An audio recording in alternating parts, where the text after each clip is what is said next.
Imagine a night without language. No words, no names, no stories. Only the crackle of fire and the slow breath of wind over stone.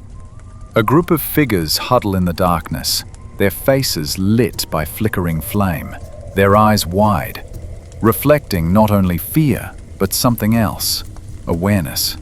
They are us, and yet not quite.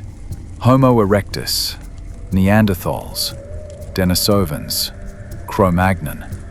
Prehistoric humans who walked the same earth, stared at the same stars, and faced dangers beyond our comprehension. But here's the mystery. They left us no voice, no written record, only fragments of bone, shards of tools, and stains of pigment clinging to cave walls. And yet, within those fragments lies evidence of intelligence, of imagination, of grief, and perhaps of language itself. This is the story of the silent knowledge of prehistoric humans. Survival was not a given. 2 million years ago, ice sheets advanced and retreated. Predators ruled. Saber-toothed cats, cave lions, giant hyenas. Early humans were not apex predators. They were prey. Imagine walking the plains of Africa or Eurasia armed only with a sharpened stick, knowing that in the grass, a lioness waits. Archaeological evidence tells us early hominids bore scars of this struggle. Fossil bones of Australopithecus and early Homo show tooth marks of big cats. They scavenged as often as they hunted, breaking marrow bones left behind by predators with the first crude stone tools. And yet, hardship forged ingenuity. The Acheulean hand axe, almond-shaped, symmetrical, appears nearly 1.7 million years ago. Its design spread across continents, unchanged for hundreds of thousands of years. Why? Because it worked. With one tool, early humans could cut meat, scrape hides, dig roots, and defend themselves. But tools were only the beginning. Survival demanded something more: cooperation. Imagine a group gathered around a carcass. Some keep watch for predators, others cut meat. Children learn by watching, imitating, fumbling with stone. This is not random. It is organized. It is the first spark of culture. Scientists studying cut marks and fire sites see signs of shared effort.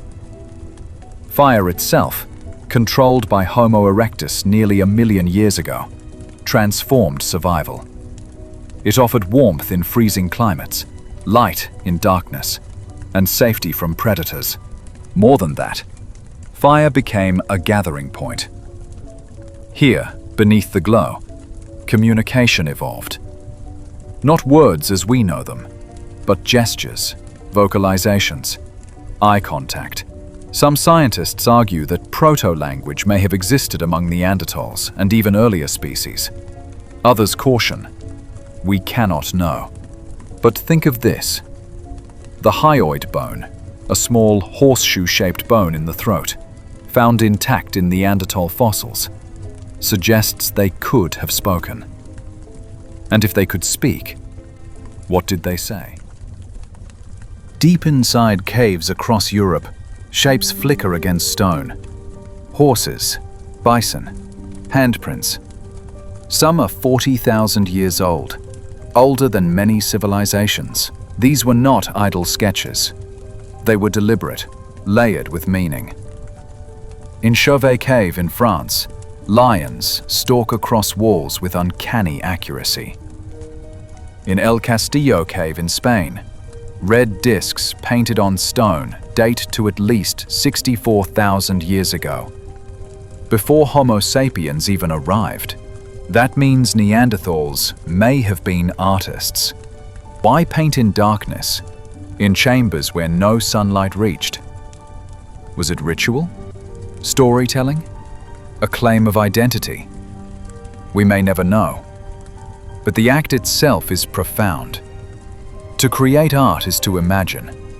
To imagine is to step beyond survival. And so the silence of prehistory is broken not by words, but by images. Whispers left in ochre and charcoal. Can we know if prehistoric humans spoke as we do? The truth is elusive. Language leaves no fossils, but hints remain. The FOXP2 gene, crucial for speech and language, is present in both Neanderthals and modern humans. The physical capacity for speech was there. Consider also the complexity of their culture: coordinated hunts, long-distance trade of flint and shells, symbolic art. These require communication beyond grunts or gestures.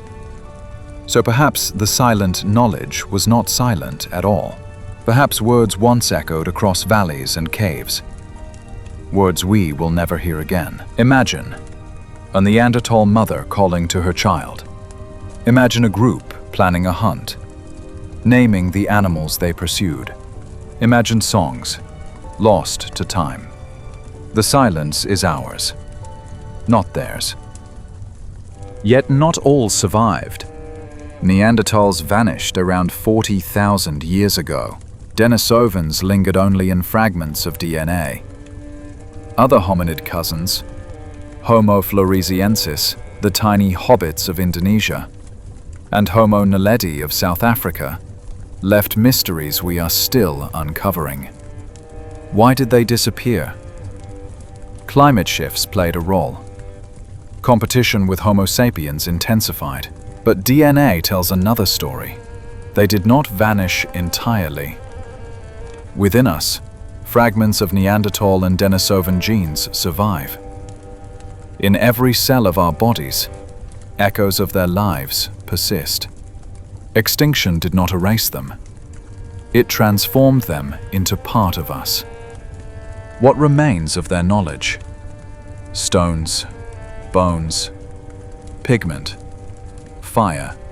But if you listen closely, there is more.